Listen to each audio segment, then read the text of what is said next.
আমি এক রিক্সাওয়ালা চাচাকে দিয়ে 1000 টাকা পাঠাইছি বাজারে 1 কেজি গরুর মাংস এনে দেওয়ার জন্য। আপনার কি মনে হয় চাচা কি মাংস নিয়ে আসবো নাকি যাইবো? মন্ডাই কয় না যে আর আইবো।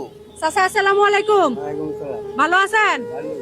আমার 1 কেজি গরুর মাংস এনে দিবেন চাচা। কাছারি বাজার না হলে বড় বাজার যেই পাই না, আমি গরুর মাংস ভালো দিকে কিনতে পারি না। হাড্ডি গুটি দিয়ে দে, তেল ফ্রেশ দেখে মাংস আনবেন। হ্যাঁ আচ্ছা যান, আমি নিয়ে আসি। যান তাড়াতাড়ি আইসা পড়েন। হ্যাঁ তো দর্শক, আমি চাচাকে 1000 টাকা দিয়ে পাঠাইছি 1 কেজি গরুর মাংস এনে দেওয়ার জন্য। চাচা যদি আসে তাহলে আজকে থাকছে চাচার জন্য পুরস্কার 1 কেজি মাংস প্লাস আরো আনুষ্ঠানিক বাজার টাজার করে দিব। তো চাচা যাইতেছে, দেখাও একটু। তুমি তো ভাই বিষয়টা দেখছো, এক চাচারে হয়েছে 1000 টাকা দিয়ে বাজারে পাঠাইছে 1 কেজি গরুর মাংস এনে দিত। তোমার কি মনে হয় চাচা আইবো না? আইতো না? আইবো না? আচ্ছা ধন্যবাদ। তো দর্শক, অলরেডি 10 মিনিট চলে গেছে। আমরা চাচার জন্য হচ্ছে 20 থেকে 25 মিনিট অপেক্ষা করব, তারপর চলে যাব। দেখি চাচা না আসলে তো কিছু করার নাই। চাচা হচ্ছে অনেক বয়স হয়েছে, মুরব্বী মানুষ, আর উনি রোজা রাখছে রমজানের দিন।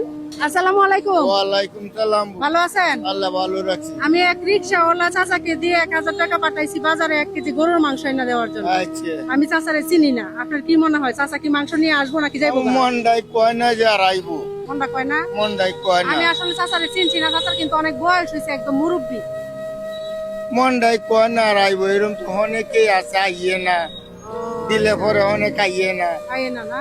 আইয়ে না। আচ্ছা ঠিক আছে, তাহলে আমাদের একটু অপেক্ষা করা লাগবে আর কি। অপেক্ষা অপেক্ষাটা করেন। করি। হ্যাঁ তো দর্শক, অলরেডি 20 মিনিট হয়ে গেছে, চাচা এখন আসতেছে না। তো আমরা চাচার জন্য অপেক্ষা করতেছি। আর কিছু বাজার করেছি চাচার জন্য। দেখেন, তেল, পেঁয়াজ, আলু, রসুন, মানে মশলাপাতি যা লাগে সব আয়োজন আমরা এনেছি। চাচা যদি আসে তাহলে থাকছে চাচার জন্য আজকে এই বাজার, আর হচ্ছে গরুর মাংসটা পুরস্কার দেওয়া হবে। এখন চাচা যদি আসে আর কি, আর না আসলে তো কিছু করার নাই, আমরা চলে যাব বাসায়। তো দর্শক, 40 মিনিট হয়ে গেছে, চাচা এখনো আসতেছে না। দেখি ওরা কি বলে। ভাই আসসালামু আলাইকুম। আপনি কি করেন? অটো গাড়ি চালান না? তো একজন রিক্সার ড্রাইভারকে 1000 টাকা দিয়ে বাজারে পাঠাইছিলাম 1 কেজি গরুর মাংস এনে দেওয়ার জন্য। আপনার কি মনে হয় চাচা আসবে না আসবে না? 40 মিনিট হয়ে গেছে। আর আইতো না মনে হয়। আইতো না? সুবিধা মনে হয়। সুবিধা মনে হইতেছে না? সে লাভটা মানে হ্যাঁ 1000 টাকা লাভটাই বিচাইছে, কিন্তু সে যে চাচার জন্য আরো পুরস্কার আছে। পুরস্কার আছে এটা সে এখন বিচাইলো। তো সন্ধ্যা হয়ে যাইতেছে, আমরা অপেক্ষা করতেছি। দেখি আর কিছুক্ষণ অপেক্ষা করি ইফতারের আগ পর্যন্ত। আচ্ছা করে অনেকক্ষণ হয়ে গেছে দর্শক, আর আমি চাচাকে চিনি না, জানি না, চাচার নাম্বারও রাখছি না, মোবাইল আছে কিনা তাও জিজ্ঞেস করছি না। তো আমরা আর একটু অপেক্ষা করে তারপর চলে যাবো বাসায়। তো দর্শক, চাচা 1 ঘন্টা পরে আসছে, আর আমি এখন একটু লুকিয়ে আছি। দেখেন চাচা কি আমাকে খুঁজতেছে, মানুষের কাছে জিজ্ঞেস করতেছে। মনে হয় আমার কথা জিজ্ঞেস করতেছে যে মহিলাটা কই গেল। আমি কিন্তু লুকিয়ে আছি। আজকে তো আমি ভাবছি চাচা একদম আসবেই না, তারপর চাচা আসছে। এখন আমি চলে যাইতাম বাসায়, আমি চাচার কাছে চলে যাই। চাচা আসসালামু আলাইকুম। একটু নিচে আয়। ওই 1 ঘন্টা সময় লাগছে, আপনি তো ইচ্ছা করলে পারলেন না যাইতেন গা। 1 ঘন্টা পরে আইছেন করে। একদম ঠিক দাম লাগছে গা করতে হবে। তারপরে কি পারলেন না যাইতেন গা? হ্যাঁ আপনি তো সুযোগ আছেন যাওয়া গা, সুযোগ আছেন না? আমি কি আপনার চিনি? চিনুন কথা ঠিক আছে। ঠিক আছে, আমি আপনারা চিনি না, আপনিও তো আমারে চিনেন না। ঠিক আছে না? ইচ্ছা করলে পারলেন হলে যে জায়গা বেটি 1000 টাকা দিছে, 1000 টাকা নিয়ে যায়। পারলেন না হলে সুযোগ আছেন তো?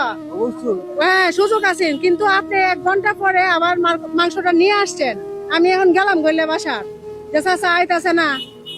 এখন সবাই কইতাছে আইতাই না। ঠিক আছে, কারণ যে সময়টা লাগছে এই সময়টার মধ্যে কিন্তু আমার কথা না। আপনি তো আইছেন, তাই আপনি কি ভালো কাজ করছেন না? চাচা কি ভালো কাজ করছেন না? 1 ঘন্টা পরে কিন্তু চাচা আইছে। আমি ওখানে গেলাম গইলে বাড়ি, বড়বাজার তে আনছে না? ও আচ্ছা ঠিক আছে। গরুর মাংস কবে থেকে আইনা? বহুত দিন ধরে কাইনা না? আপনি কি ছেলে মেয়ে নাই? ছেলে মেয়ে নাই? এই বয়সে রিক্সা চালান লাগে না? চাচার অনেক বয়স হয়েছে, আর চাচার কোনো ছেলে মেয়ে নাই। চাচা এই বয়সে রিক্সা চালায়। আজকে যে আপনি গরুর মাংসটা আনছেন, আপনি যে আইসা পড়ছেন মাংসটা নিয়ে, আপনি বিশাল বড় মনের পরিচয় দিচ্ছেন না? হ্যাঁ আপনার মনটা তো বিশাল বড়। ঠিক আছে, আর ভালো মনের পরিচয় দিচ্ছেন। অন্য মানুষ হইলে গেল গইলে। চাচা একজন সৎ মানুষ, ঠিক আছে না? চাচা কিন্তু একজন সৎ মানুষ। সৎ মানুষের পুরস্কার আছে তো, কি বলেন? চাচা বললো অনেকদিন ধরে গরুর মাংস খায় না। হ্যাঁ তাহলে এই গরুর মাংসটা হয়েছে আজকে আপনার। খুশি হয়েছেন? হ্যাঁ খুশি হয়েছেন? আর গরুর মাংসের সাথে এই যে বাজার, তেল, পেঁয়াজ, মানে মশলাপাতি যা লাগে, আলু টালু সব আছে এটার ভিতরে। খুশি হয়েছেন? ধরেন, ঠিক আছে। মাংস কত নিছে? 800 টাকা। 200 টাকা ফেরত দিছে। হ্যাঁ 200 টাকা হয়েছে আপনার ভাড়া হিসেবে দিলাম, ধরেন। খুশি হয়েছেন নি? হ্যাঁ, চাচার জন্য সবাই দোয়া করবেন আর আমার ভিডিওটা বেশি বেশি শেয়ার করে দিবেন। চাচার দিকে চেয়ে দেখেন, চাচা কিন্তু একজন অসহায় মানুষ বললেই চলে। ঠিক আছে না? কাজটা কি ভালো হয়েছে না? কাজটা ভালো হয়েছে। আমি কিন্তু গেলাম বললে বাড়িতে, চাচার জন্য আর একটু অপেক্ষা করতে করতে চাচা আইসা পড়ছে। অনেক ভালো। ভালো না? ঠিক আছে। তো আমাদের এই ধরনের মানবিক কাজ ভালো লাগলে অবশ্যই পেজটা ফলো দিয়ে ভিডিওটা শেয়ার করে সব দর্শকের কাছে পৌঁছে দিবেন, সবাই যেন দেখতে পারে। সবাইকে আসসালামু আলাইকুম।